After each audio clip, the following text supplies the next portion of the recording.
Hello and welcome to another video. Today we will be looking at something I think many people could utilize, as maybe they just don't have a good understanding of drafting, maybe they misunderstand it, maybe you didn't even really consider drafting much, right? So first of all, why does drafting really matter, right? So the point here would be that many times there are champions that are not going to be such a good pick, and I can shortly elaborate on that. But first of all, there are many champions that are going to be a much better pick, right? And finding these champions can be pretty difficult. Even if you know all the champions in the game, even if you know what all the champions do, like generate like spells, and maybe even know, I don't know, maybe you know how each role plays out, kind of. Maybe you know how each champion plays out, kind of. Maybe you know what each champion builds. Maybe you know when they power spike. Maybe you know whatever, right?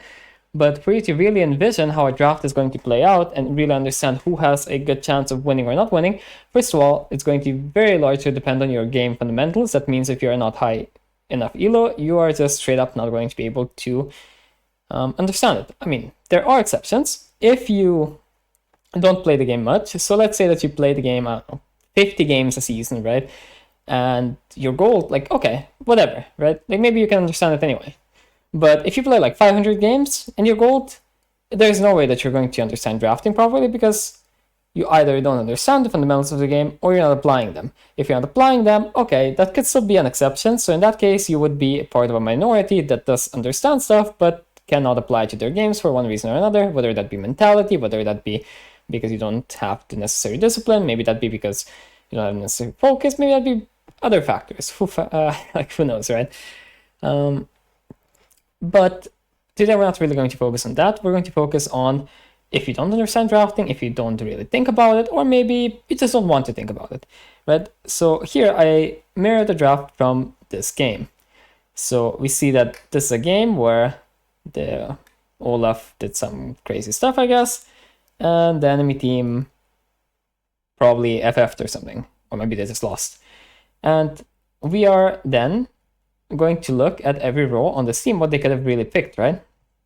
So you can see that there are a lot of good ADC picks here, because in general, this comp is going to do pretty well into this comp. Why will it do pretty well?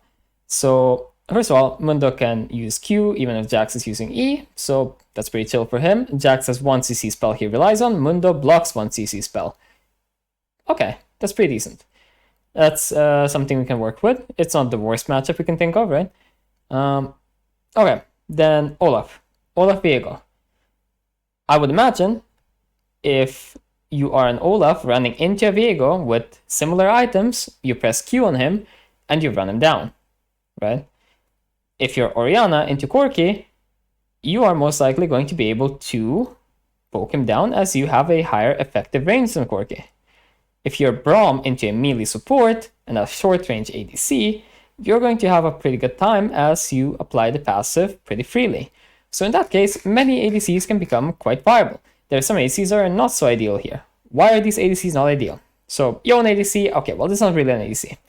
Samira, you don't have a good way to really get CC unless Braum procs passive on his own, or he's ulting or something for you, but then there are much better picks.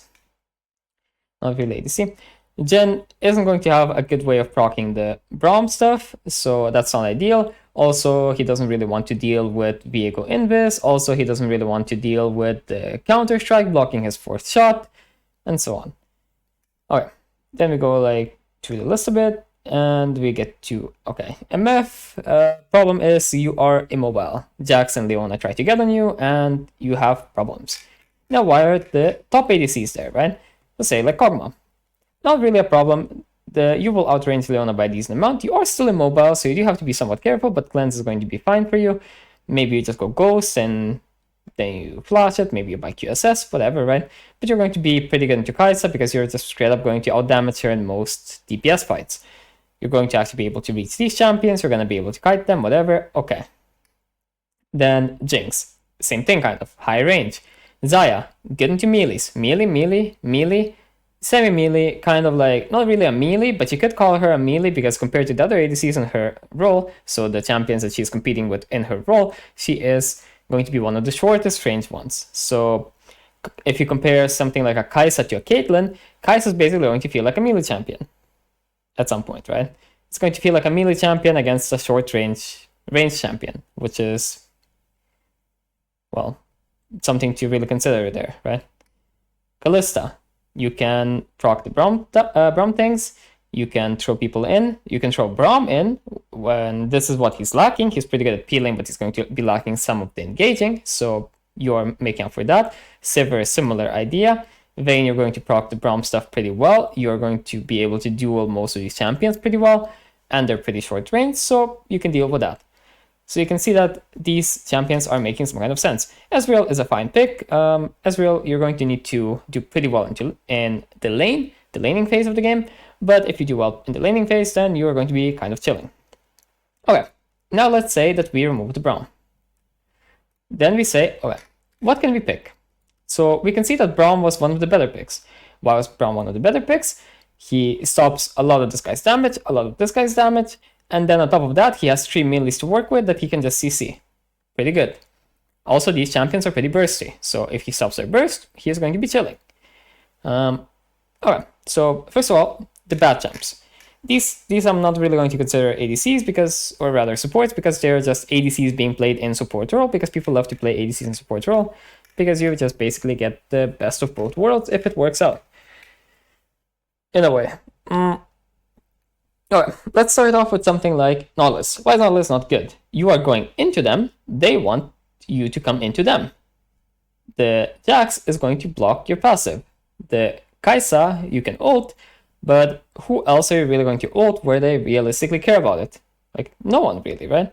And your team already has, I'm going to run in, I'm going to run in, I am going to chill and like support people and stuff, and I'm just safe. So do you really need to do anything for them? This guy can also reach everyone in the enemy team, right? The problem with Ezreal usually is not that he can't reach the enemy team. The problem with Ezreal usually is going to be that the enemy team can reach him, which might be the case with some of these champs like Kai'Sa, for example. Lulu, not ideal with Ezreal. Does this thing tell you anything? Oh, it does.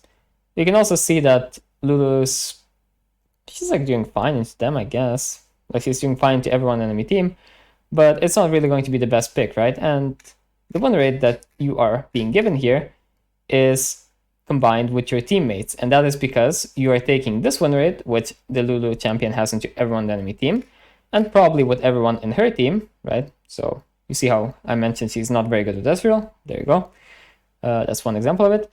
So then you are taking that and you're saying, okay, so I need to lower this win rate by however much Lulu is below 50%.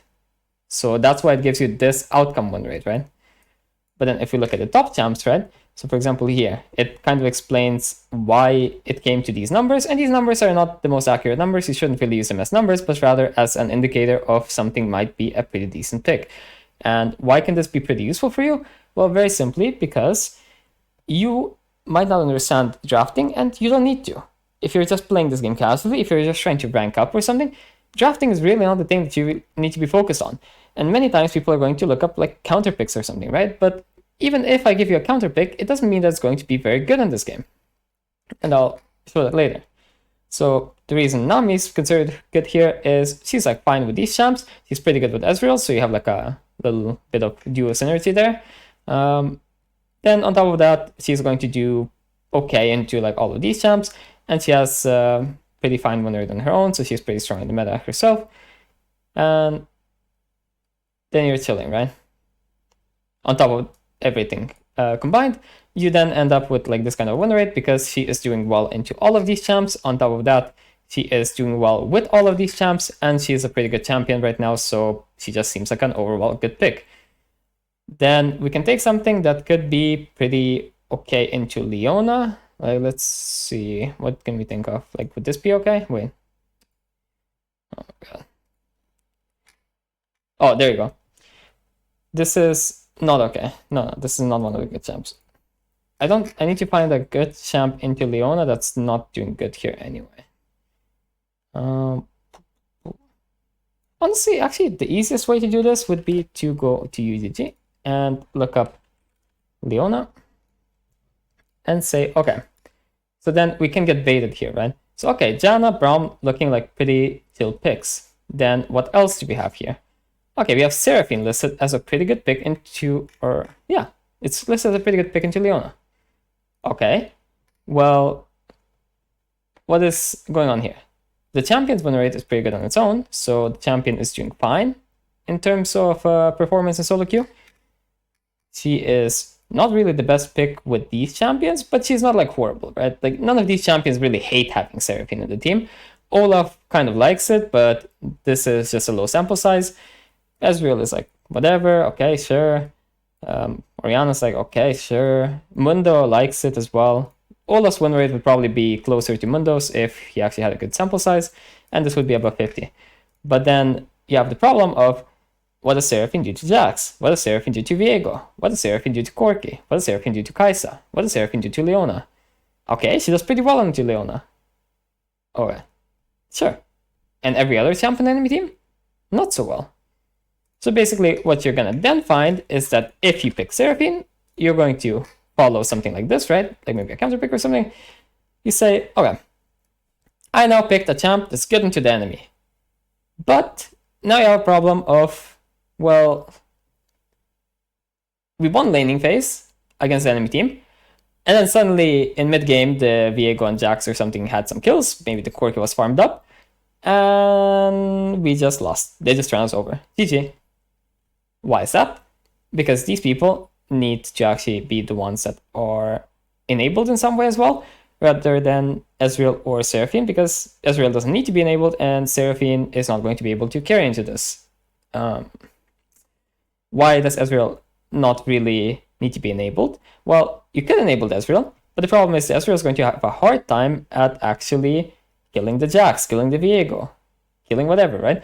He's going to have a hard time really killing them. If he's quite ahead, sure, he could do something good, but at the same time, not really, right? So you can see these champions are all fine into the enemy, and then suddenly you have Seraphine. That's horrible into these, apparently, right?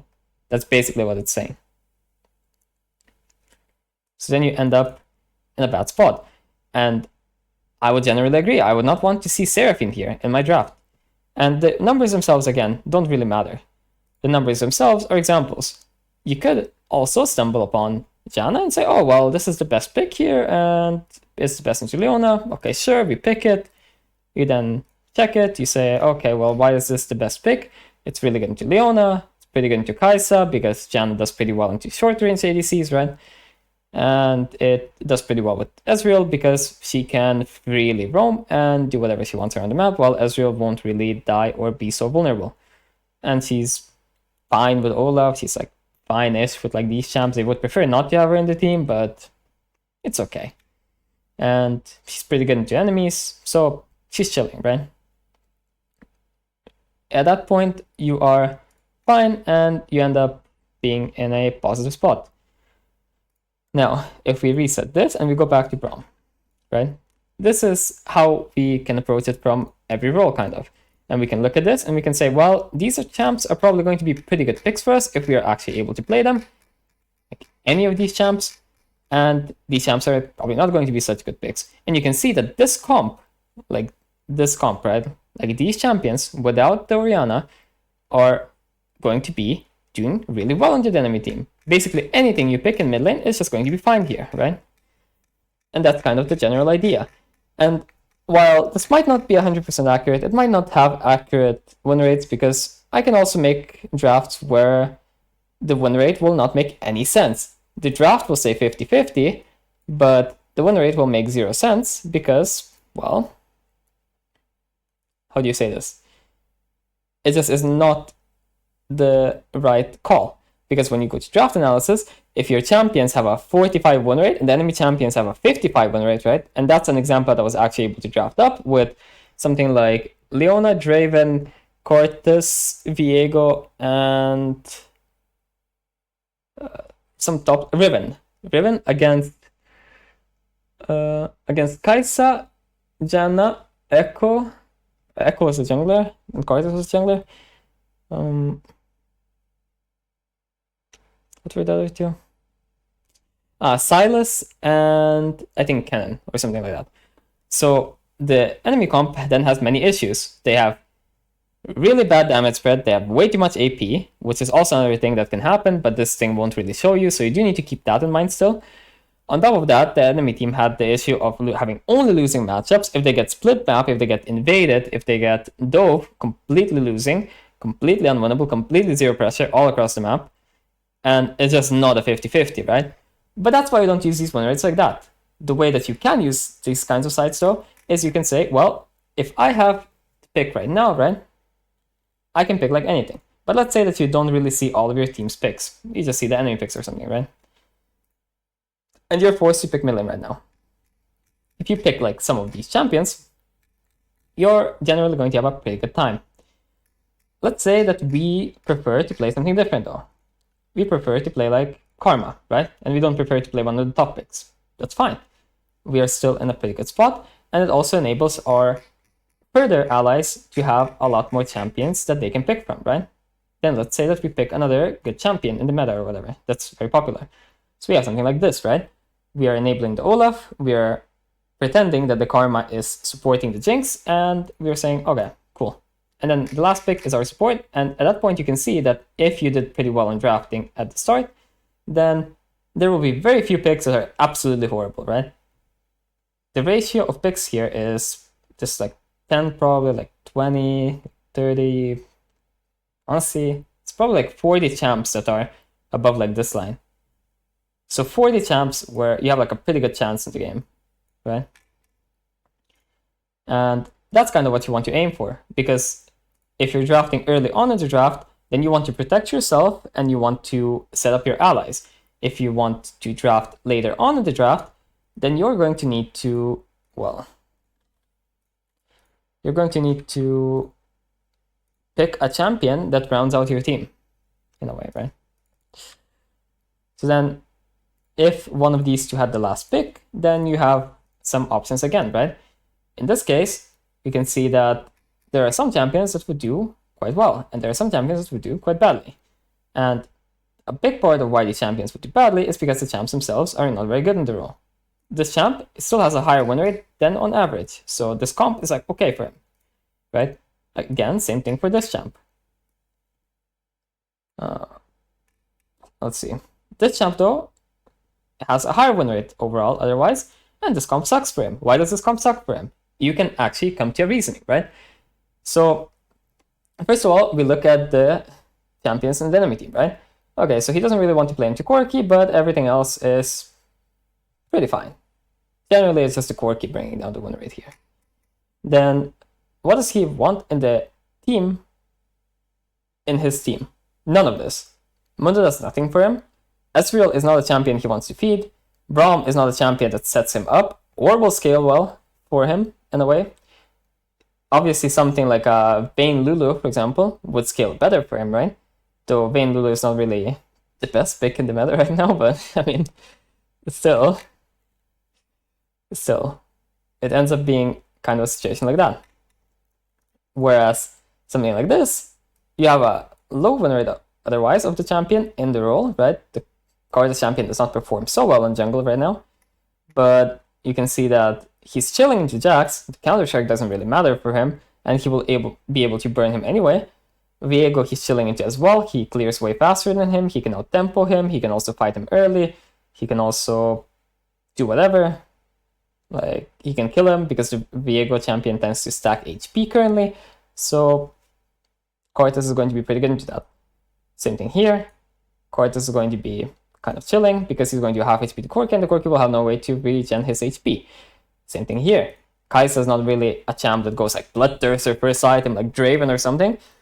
So if he takes her HP to half, he's going to be chilling. He also can kind of bully her. She's also in his effective range. And same thing with this. So you can see that into enemy team, he's going to be doing pretty well. He likes having Mundo in team, pretty good AD damage. He can just split push or whatever. Pretty cool. That's fine. He doesn't want Orianna in team. Why? AP mid laner. Don't like that. Also, it doesn't give him prio and so on. But into Corki, it should be fine. He likes having Ezreal in team because pretty safe champ, so you can farm up. You can also play with him. You can also half HP the enemy team, and the Ezreal can just make it really annoying for them, because the Ezreal can also half HP the enemy team, and half makes a whole, which means that the enemy team is dying, and Braum is just okay. So you can see there's a lot of options like that, right? And this then doubles as a tool where you can both use it in your own draft, where you actually need to think of pretty decent champs to play into the enemy team, right? Because yes, you can open up one of these and you can say, okay, well, what is getting to the enemy champion? That's fine, but you're going to run into the issue where your champ is either not good for your team, or it's not good into the enemy team, other than the champion you are counterpicking, or both, which would be the worst one of them all. You could then alternatively go to Lowalytics or something similar, and you could then go to something like Jinx, or okay, let's use a Leona example even. Okay. So then you can say, okay, well, I want to pick something against Leona. Sure, let's go Diamond Plus or something. And you can say, okay, so these champions could be pretty unideal. Then you have to realize that this is Leona's win rate against these champions. So you need to look at the deltas. So normalized win rate, rather delta 2 is the one you want to look at. Then it seems, okay, Braum is pretty good, Janna's pretty good, Blitzcrank is going to be horrible, Yuumi is going to be pretty bad. So okay, let's say that we then are thinking of picking the champion we were thinking of picking, so Seraphine. He also has a delta 2 that's going to be pretty good. So Leona is going to win more into Seraphine than Seraphine into Leona, in this site's opinion, or rather the way that this site calculates win rate, which could be explained, but it's really not that important right now. But then after normalizing both champions' win rates, Leona wins against Seraphine 2% less often than would be expected. Okay, that's pretty good for us. So then the question becomes, okay, now the question is, okay, this just shows you the builds. So then we need to go to Seraphine, right? We need to go to Seraphine, but for some reason it's not letting me go to Seraphine. I'm not happy with that. So I need to do it like this. Okay. So then we need to go to Seraphine, and then we need to check all the other champions in the enemy team. And we see, okay, Viego, Corki, Kai'Sa, Jax, right? So we look at that. Okay, so Seraphine is not really performing too well into Jax, but it's not really too negative either. She's basically just average against him. Okay. Against Viego, she's performing pretty badly. Against, what was their mid laner?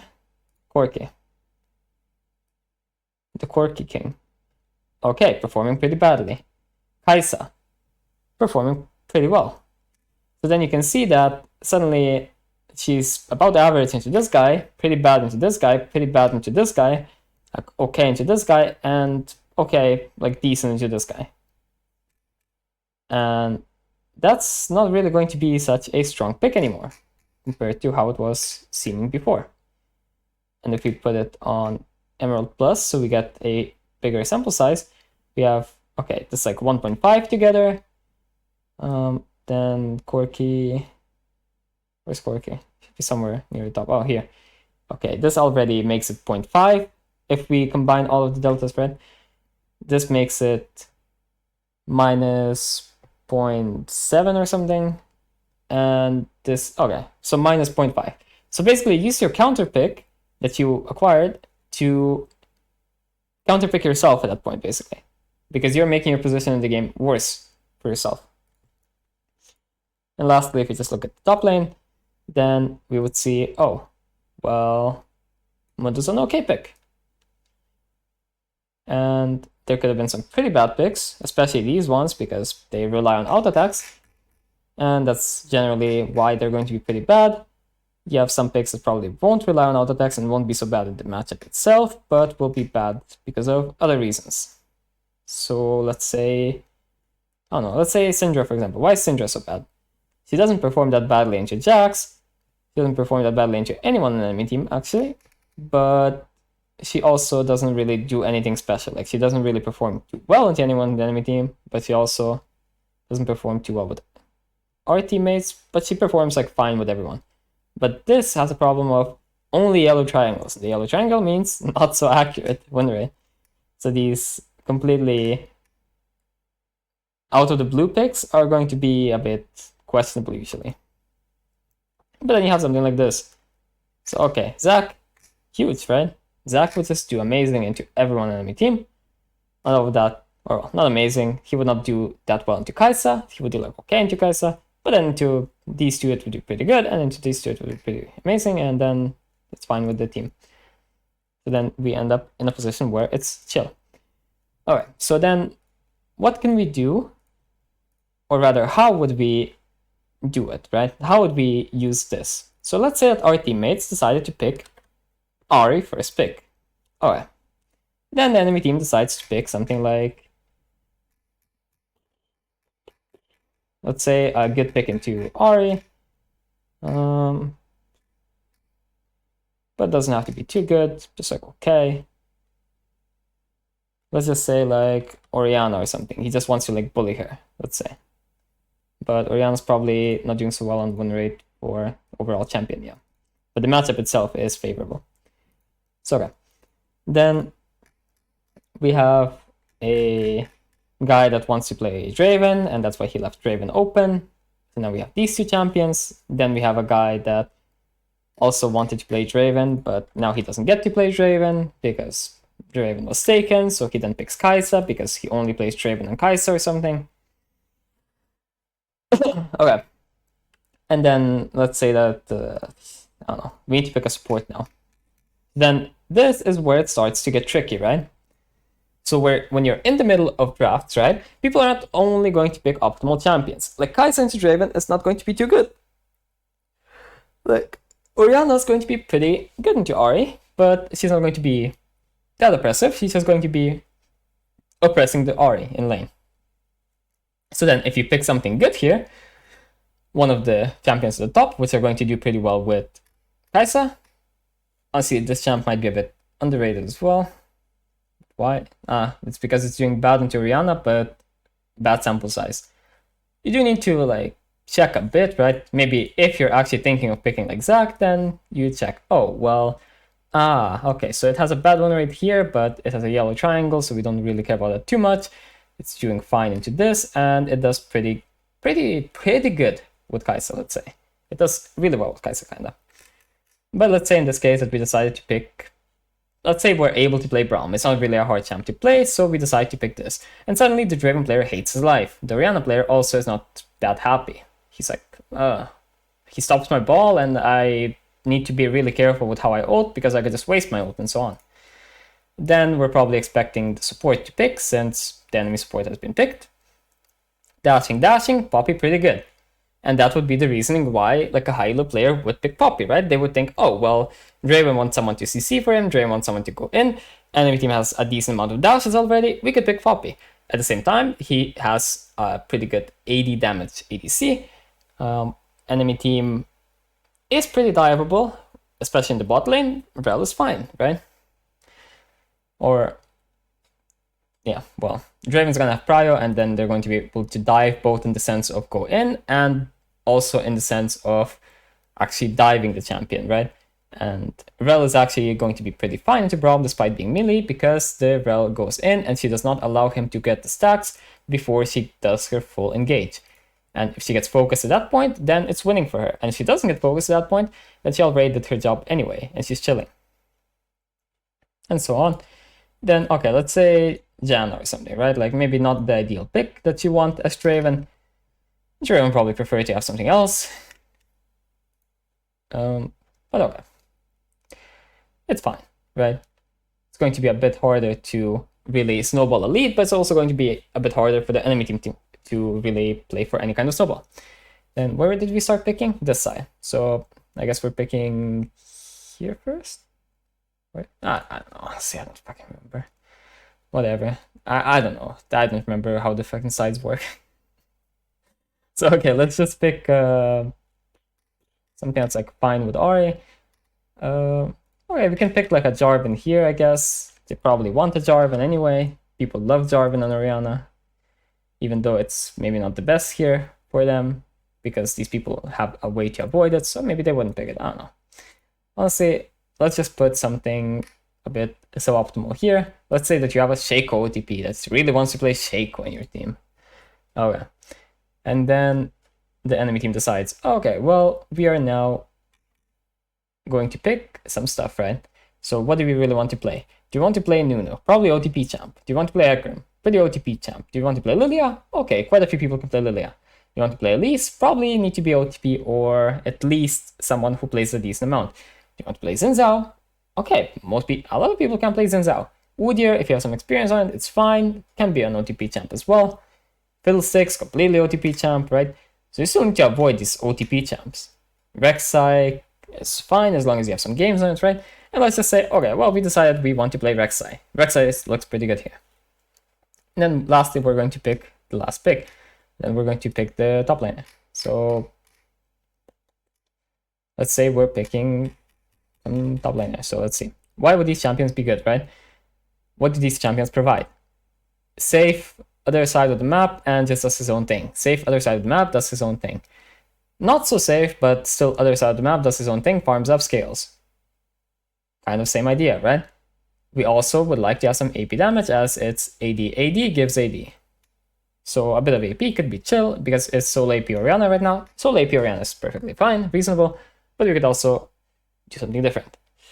So then, okay, let's say that we want to then play a champ that's a bit suboptimal, right? Oh, well, we could easily lock something like that in. We think, oh, well, what's the safest thing I can think of? What can I pick that's like really safe? I can just like chill on my side of the map and do nothing, right? So let's say like Sion. Okay, so we're chilling on the other side of the map, doing nothing kind of. Then what can the enemy team really pick? They can pick Fiora and counter pick Sion and scale into him and become a problem in the side lane. And that's basically why Sion is not the ideal pick here, right? And this kind of stuff is going to be incorporated into it, but to really see this kind of stuff in advance is going to be a problem, because once you see...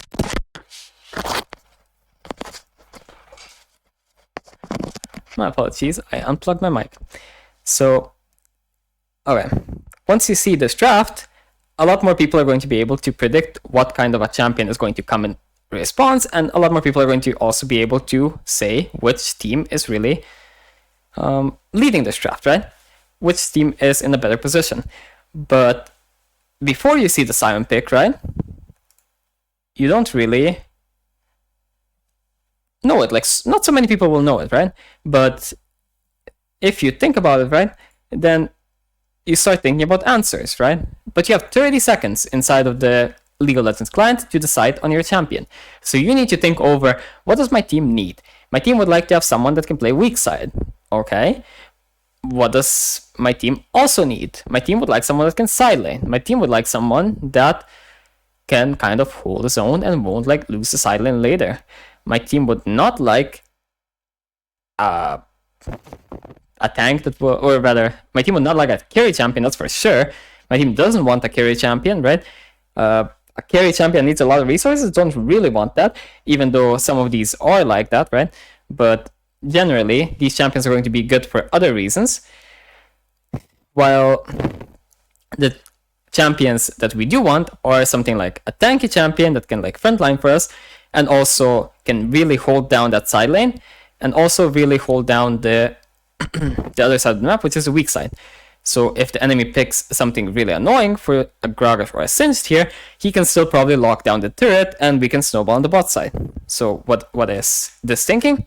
Oh, well, the best pick in the game for this team puts him at a 45 win rate. And why does it say that? Let's look at the quick analysis, right?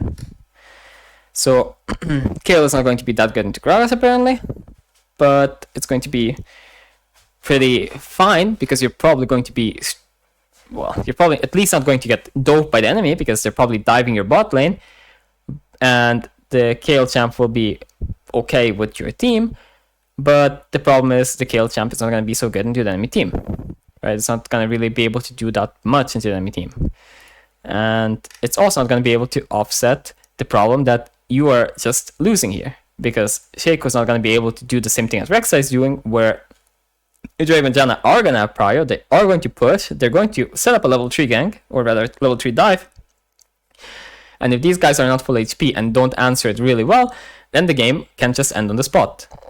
And that's what I mean here. Your champions here, right? Your champions here on this team, they have a good win rate. Like Kale has a good win rate in solo queue. Shaco has a good win rate in solo queue. Ori has like an okay. Kaisa has a pretty good, and Braum has a pretty good. I'm pretty sure this is his win rate from solo queue. Yeah.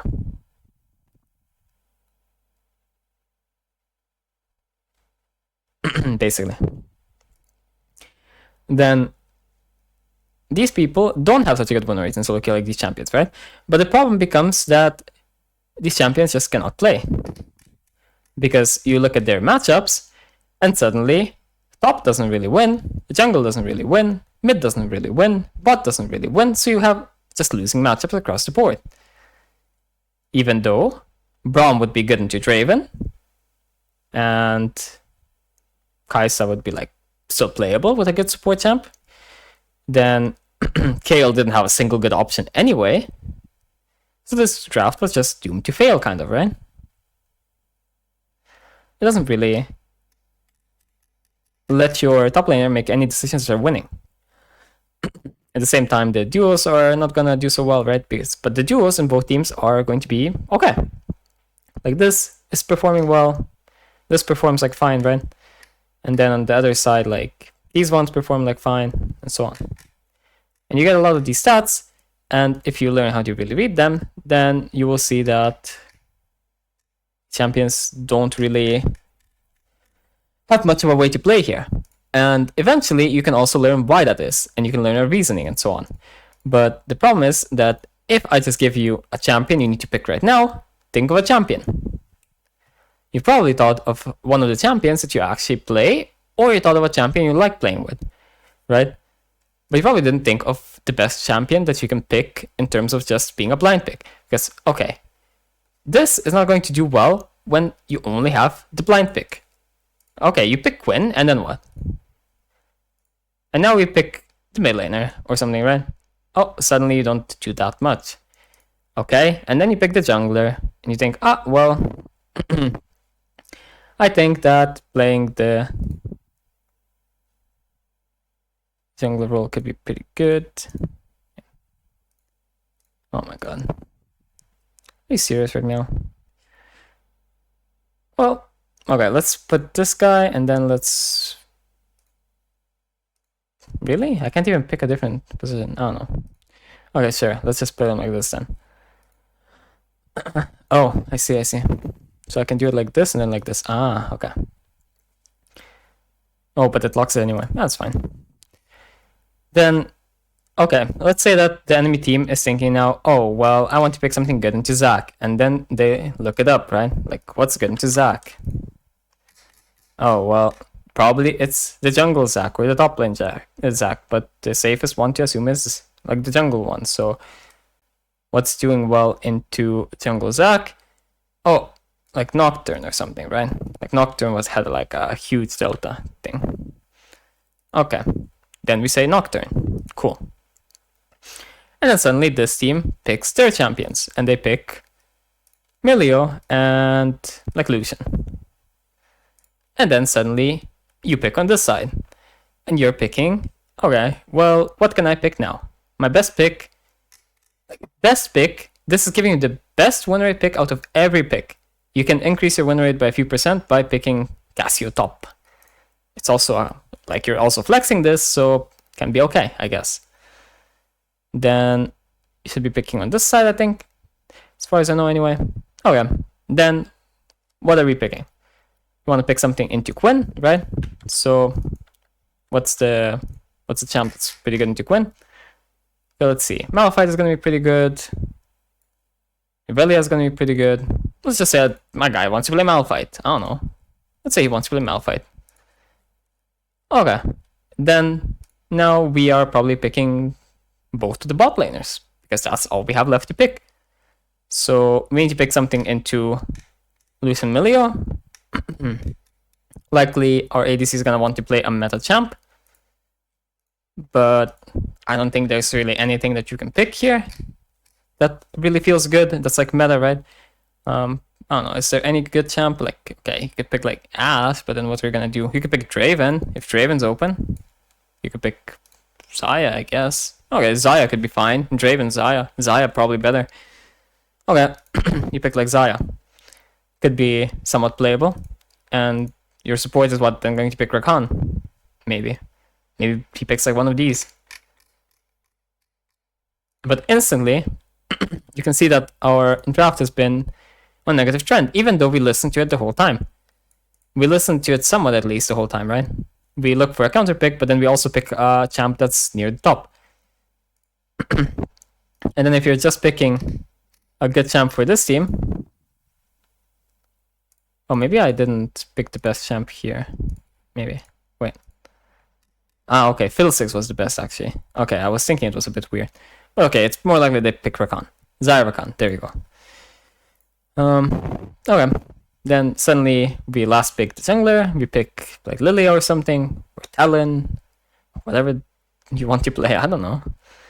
You pick... let's say Kindred. Kindred makes a decent amount of sense. You're playing with Milio, so you get extra range, you get an enchanter, you have two people getting enchanted, and suddenly your game is just win. And why is that?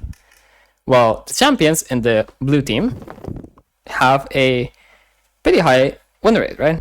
This first team, right? And this should be the team with this, yeah. It's this team, right? And it makes sense, right? This champion does well in their lane, this champion does well in their lane, this champion does well here, even though it's lower sample size, right? But these champions do well. These champions also do well. But the matchups are going to be horrible. And that's because you picked the wrong champion first. So you're still going to need some understanding of when to pick which champion and when to pick which role, and that's what you should focus on then in draft, right? Like, when can I pick this? When can I pick that? But really trying to master like what champion you should pick, what champion you can't pick, what champion rather is going to be good in a certain draft is going to be a decent amount harder and more understanding based than learning, okay, well, what champions are going to be good first picks? A good first pick would probably be a champion in a lane where counter picks don't matter so much. That's firstly. Second of all, we want a champion that's pretty versatile, so it can play with engage, it can play with, let's say, poke, it can play with sustain, it can play with long range, mid range, short range, whatever. If you need it to play with something, it doesn't really mind what is going to happen in their team. Then, what do we also want? We would prefer it to be a flex pick that can go into multiple lanes. So if we redo this draft, right, and we redo this, and this is actually getting kind of long, but I just want to showcase this. So let's say Gangplank, right? Gangplank is not the best win rate champion, and that's because the champion itself has this win rate. And that's what it gives you when it's blind picking, right? Because the site is pretty dumb. It doesn't really understand how this stuff works. So why do I recommend it anyway? Because if you use the site on the first pick, you're dumb as well. After I told you, of course, that it's not ideal. But if you use it before, that's fine. But it makes you a little bit of a silly person as well. Because why would you think that the site can understand how to draft on first pick? There's no real reason, right? So then, okay, we say Gangplank. He's probably going to be mid or top. What do we want to pick? Probably not a top laner. Probably not a mid laner. We probably want to pick something safe, so something like a flex pick. What about Karma? How would Karma do? Oh, Karma seems pretty fine. Okay, we're going to be picking Karma. Okay, then now, what next? And that's from game understanding, right? Understanding that we can put Karma into the GP and it's like, okay, chilling, right? Like, it's not going to be hard winning, it's not going to be hard losing. It's just fine. It's chill. We're fine. We don't really care that much, right? If we put her in his lane, it's going to be probably better for us. If we put her in support, it looks like it's better for us. If we put her in top lane, it's better for us. So the worst place we can put her is mid lane, where it's only slightly better for us, right? But you can see no matter what, she is doing pretty chill, apparently. How does this even end up happening? That's weird. I don't know how this one rate is different from the other one, but whatever. I think maybe it's because we can put it in any other role that we want. That's probably why. But yeah, we want it to be mid lane though, for the sake of discussion. So Instead, we put it in mid lane, and we are assuming that Gangplank is either mid or top, and we're saying, okay, well, we will just match that with the Karma. So, okay, let's say that we match that. Now we will be looking at, we don't really know which one this is, we don't really know which one this is, but we are assuming it's probably mid lane. Okay, that's our assumption for now. Okay, then we will pick another strong champion. So let's say Volibear. Now they don't know where Volibear is going. Do you know if Volibear is going jungle? Do you know if Volibear is going top? No, they don't, right? No, they can't really know. What if Volibear goes into top lane? Is that going to be unfavorable for us? Seems like it, right? Somewhat. Okay, so could be a slight indicator that the Volibear might go into jungle, right? But they don't really know, so they need to play with the assumption that it can be anywhere. Maybe we just like Volibear. Maybe we just want to put him on weak side or something. Maybe we just like to pick. I don't know. Okay. Next thing. What are we picking now? So we are probably picking a jungler because we are going to assume that this is the safest roles. So probably it's going to be either support or mid lane here, or top lane to answer GP. And then we are assuming, as this team's POV, that this guy is probably going to be jungler top, but it's more likely to be jungle, because why would you just pick GP top, or rather Volibear top, when it's not very good into GP? And then on top of that, it's going to be problematic if you get counterpicked on top of that, so your game goes even worse suddenly. That could be a trap. Then we're thinking, okay, well, what can we pick in jungle at this point? A pretty good pick could be something like Fatal or something. But we are going to stick to our idea of we want to pick stuff that's kind of like a flex pick. So let's pick something like Amumu. So now they don't know if Amumu is support or if Amumu is jungle. I don't know. Maybe we just like Amumu support into Karma support. Alright. Then we pick something like an ADC so that we don't give anything away. Let's say, right? So we can pick something like Kai'Sa could be fine, Karthus could be fine. We don't really have much AP yet. We could go for a Karthus. Sure, let's go for a Karthus. Karthus with Amumu is pretty good as a combo as well. It doesn't really matter if the Amumu is support or jungle, but support Amumu Karthus ADC can be a pretty good combo. Now, on the enemy team, we know that Karthus is likely to go ADC, or the Karthus could also go jungle. We don't really know, right? The Amumu could still go to support, and the Karthus could still go to jungle. And this is why drafting is so tricky if you start picking flex picks on the first 3 picks, or at least the first 2 picks of every team. Then suddenly, we look at this and we say, oh, well, what could be a pretty good pick into just about anything they do? Probably Jinx. Jinx is generally strong right now. Jinx with Karma Fake could be pretty chill.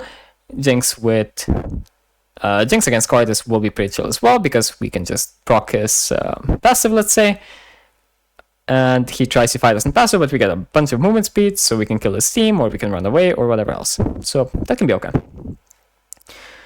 Then we're looking. Alright, we picked last, so the enemy team is probably picking now, I suppose. So they need to pick mid and support. Do we know where these people are going? No. No. And if we pick support, we are giving away where one of us is going, and if we pick mid lane, we're also giving away where one of us is going.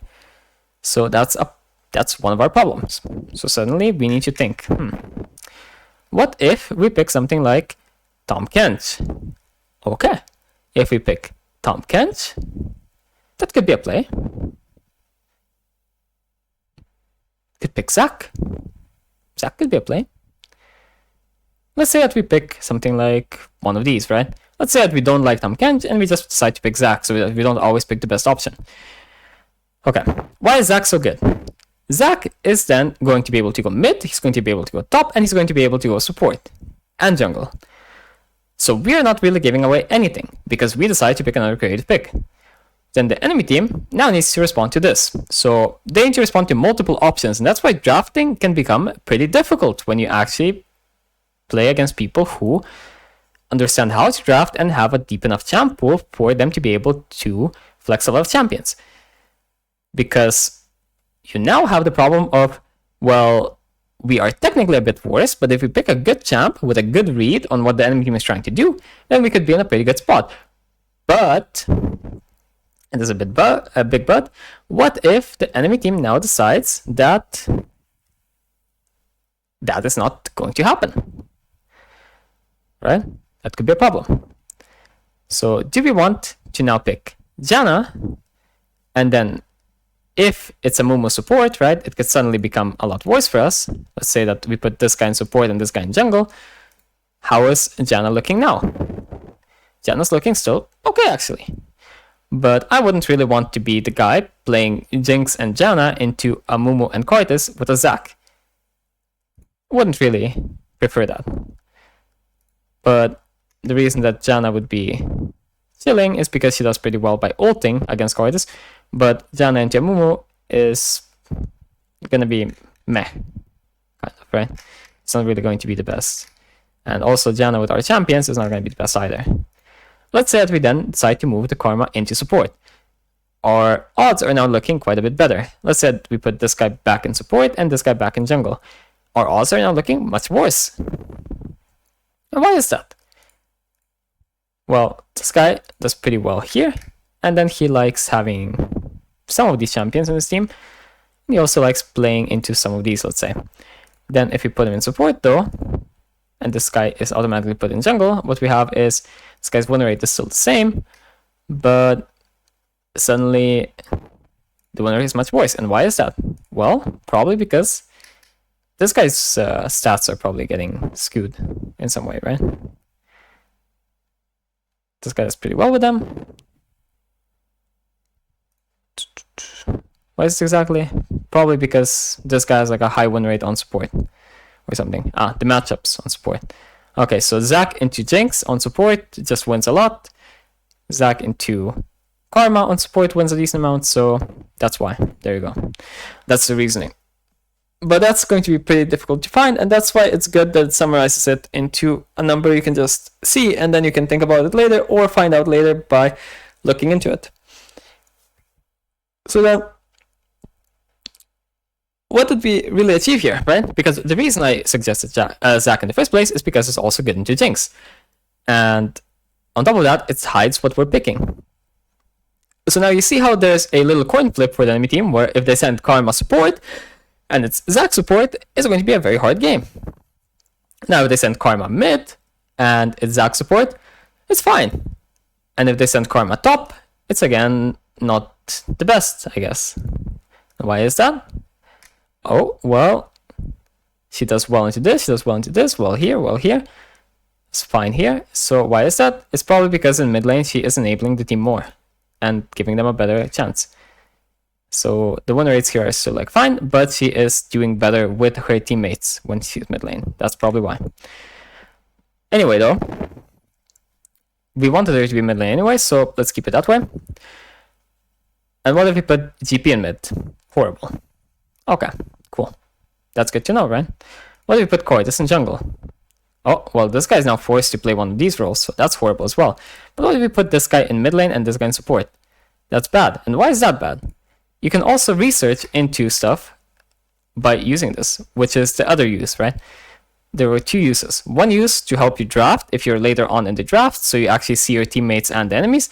And the second use is to actually research into why this would be so bad. Well, Zac is not going to do anything to Karma. Yeah, pretty much. He's not going to really do much of anything to Karma, especially if she goes a bit tanky, so she can't get one shot. And he's not really amazing into anything else, so he's not having that good of a time. While in support, he was chilling. So let's put this back here, and let's say, okay, this is the best case for a balanced game, let's say. So let's see, what do we want now? So if it's Amumu or if it's Zac, we want to pick something that's chill either way. So we're thinking, okay, well, needs to engage, kind of wants their team to go in and also wants to go in himself, and this guy just does whatever. So we also have a hyper carry, so Renata's making a lot of sense. What is bad about Renata? Okay, Amumu's gonna do fine into her, and she also doesn't have a lot of auto attackers in the enemy team to actually use with her ult. But other than that, she's chilling. So Renata's fine. Okay, and since this guy picked here, we need to pick another champ. So now we need to actually show our cards. who's going to go top and who's going to go the other row. So let's unlock this. And we have either way. So we have mid or top. So let's say that we put her on top. Let's see. We are able to put some champions that are going to do pretty fine.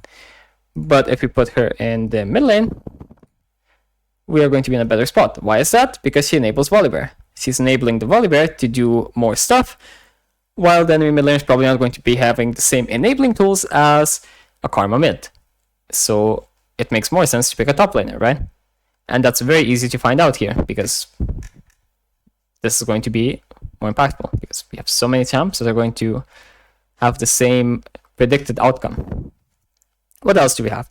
Magic damage, physical damage.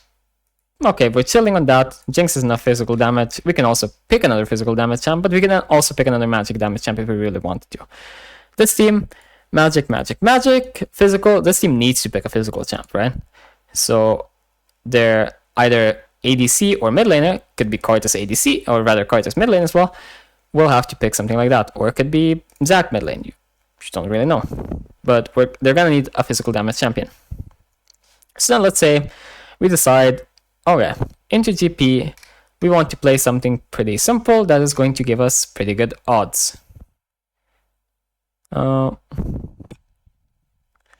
See, okay, what are we interested in?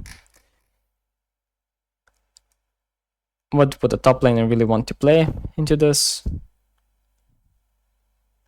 Probably like Santa or Ornn. Honestly, an Ornn. He's probably going to be weak side anyway, because this guy enables the jungler, and these two are the win con in that case, so an Ornn sounds pretty decent.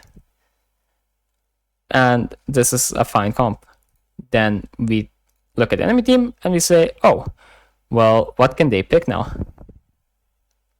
Can we also maybe like shift this around a bit? Maybe this guy can go mid lane. Nope. Looks pretty bad. This guy just needs to go there. Can this guy go mid lane? Nope. Looks pretty bad because he can't do anything into Karma. Can this guy go mid lane? Nope. I mean, he could. He could. But yeah. Looks pretty bad. So these roles are pretty fine. And you can also use this kind of to figure out where these champions would do fine in. What their matchups would be and so on, if you really don't know the matchups, but I would assume you probably do know the matchups, because that's kind of like one of the first things you learn. Then we would say, okay, we need a physical damage champion. What do we play? Well, Tristana's probably in the meta, and it also doesn't show which one's going where, so it makes it harder for the enemy to really decide their stuff. And in this case, we see that we have done pretty well for ourselves. The win rates themselves end up being a bit skewed towards one team, but generally that is not really too much of a problem. It's mostly from the champion win rates themselves.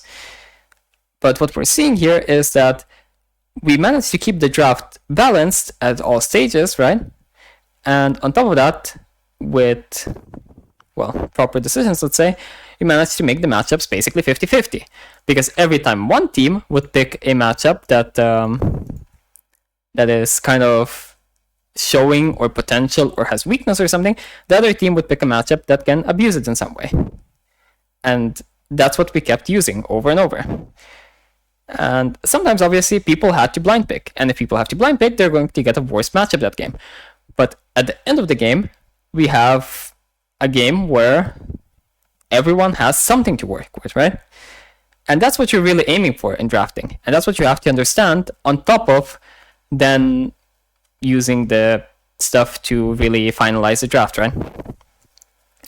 But if you don't understand how to really set up a draft at the start, so what champs you pick on first pick, second pick, third pick, what roles and so on, you're going to be in a position where it's very difficult for your teammates to even really find anything that's positive. And if you find yourself in a 70% win rate, or rather 70% loss rate draft, you might as well dodge, because you're not winning that game most likely. The only way you're winning that game is if you're like a, I don't know, like a GM player in like a plat lobby. Then yeah, maybe you're winning it. But if you're not, then good luck. And this is what I really wanted to showcase. Then, if you are, say here, right? Let's say that you are just like one of the last picks, right? you're then shown pretty simple options on what could be pretty fine champs to work with, right? So I don't know, maybe like this as well. And then you basically put the enemy team in a position where they don't really have anything that's good, and they're just forced to take the loss on the draft. And the same thing could be done by the other team. So let's say that you see everything except one pick, and you are deciding to pick something here. You pick the best champ that you're allowed to pick, and they still have an answer. Okay, well, what about if we remove this one, and this one is the guy that's deciding to pick, and you have, say, like support. So let's say that you pick the best support you can think of. Let's say you pick like this Shen or something. And then the enemy team has to pick, and you're putting them in a position where they only have one champion they can pick, where they have a positive chance of winning. Now, obviously, picking a champion just based on this stuff is not going to be good. Why is it not going to be good? First of all, if you don't understand the different metrics, it's going to be problematic, because you're going to think that a champion is so out to win that you don't even need to be very good on it. But there's a difference between the champions being good in some of these metrics and then others. So what does the first metric mean? The champions win rate. So how strong is the champion in the meta currently? So how strong is the champion on average? And this is going to largely be dependent on how good the champion is to everything in the meta. So that is not really going to be a good thing to look at. If you have a much higher win rate than the enemy team on champions, that's not a good sign for you. Because if you're looking at the champions, and this is like 60, and the enemy has like a 40, and you come out to something like this, I would be worried. I would be very, very worried. But now, matchups are a good one. Because matchups, if you just look at matchups, it's looking at how your champion performs into everyone in the enemy team. This is a very good one to look at. And why? It's because you want to, first of all, know how you're going to be doing in the lane. So what can I really do, right? Okay, well, can I win the lane? Can I snowball in the lane? Can I do something in the lane? Okay, that's great. So that tells you then in what position you're going to be in mid-game. And if you are ahead in mid-game and the enemy team is full of champions that your champion can play against, then you're chilling. So let's see, for example, Carter's breakdown here. So what I'm being told here is that you're going to be fine in the lane, and once you get out of the lane, you're still going to be fine. So this is a game that you can definitely carry on Cortus if you do well. Then duos. How well does your teammate, how well does your team enable you? Pretty well. 1 second. Okay, so then you have AD damage, good. You have someone to CC for you, go in, also do some AD damage. You have someone to make some of your damage true damage. And you don't really have any major MR stackers in the enemy team. So, chilling. The duo that you have here is not the best. And also the jungler, I mean, the jungle duo is pretty good. But the Tom Kent's duo is not the best, but it still provides something. And then, in the end, you can see that if you are Gangplank in this game, you should not be that happy. You're playing against ranged, and so on. And it's kind of like meh. You also would prefer not to play these matchups. If you're the Amumu in this game, you're like fine with it, but you need to like survive the early game, and so on. If you're the Aurelion Soul in this game, you can be pretty happy though, or the Cardis, or the Tahm Kench. And that's what it boils down to. You have a total of, well, you have a total win rate, right, like this, and then it compares with the enemy team. If you are, say, Cartus, you're 10 times happier than Jinx in these drafts. Same thing with Aurelion. But Shen and Tom seem to be just about as happy, but these two are unhappy. And there's always going to be victims in the draft and winners. And generally, the victims and the winners are going to be decided by who's picking at what stage. And the best stage to be picking at, if you really want to be a winner outside of top lane, is somewhere in the middle. Why? Because if you're picking either third or fourth or something, right? Let's say that these people are forced to pick before you, right? Then you're going to be in a position where you are able to dictate how the rest of the draft goes, because these people need to then adapt to you, or just this guy. If you're this guy, this is probably the best spot, honestly, to be in the draft, to actually decide what you want to do, like in the 4th spot, because the 5th guy is going to need to adapt to you to actually fill out the draft, and everyone before that had to blind pick for you so that you get a better matchup. So you are balancing out both having impact on what the draft is like and also having impact on what matchup you have. Though obviously the guy that picks first has the most say in what he's picking, if he's actually picking for the team. And the later on in the draft you go, the more it necessitates that you actually pick for the team, I suppose, if you actually want your draft to go well. It's about time to end this though. You can probably, I guess you can sync this with leak lines as well. You can also just do this as you do it. But I think if you just sync it like this, it has a desktop app. Okay, so I guess you download the desktop app and then you use that. And as the people pick in the champ select, it'll tell you some good champs that you can pick. And then if you pick on the side, or rather click on the side, reset, you click on the side, it tells you why these picks are good. So let's say this pick, why is this pick good? Okay, the champion warriors itself is not the same. The matchups are really good for you, so you're good into most people in the enemy team. And the people in your team are fine for you. So in the end, you have a pretty good chance of winning. Here, same thing. Matchups are pretty good for you. Here, same thing. Matchups are pretty good for you. Also, your champions are pretty good for you, and the champion itself is pretty good. Same thing, right? And you just keep seeing this pattern over and over, and that's how you can read the stats. You can also learn to read the stats better than this, but I tried to just guide you through a general understanding of it. Anyway, though, it's about time to end this video, as I intended this video to be like 15 minutes long. Instead, it ended up being an hour and 6 minutes, so I'll end it here. If you have any questions, if you want to talk about this, or you have something else you want to see a video on or whatever, then you can leave a comment below, or you can join my Discord and you can type it there, or you can even DM me or whatever. If you want to get coaching, then you can check out the description as well, and you can DM me. And if you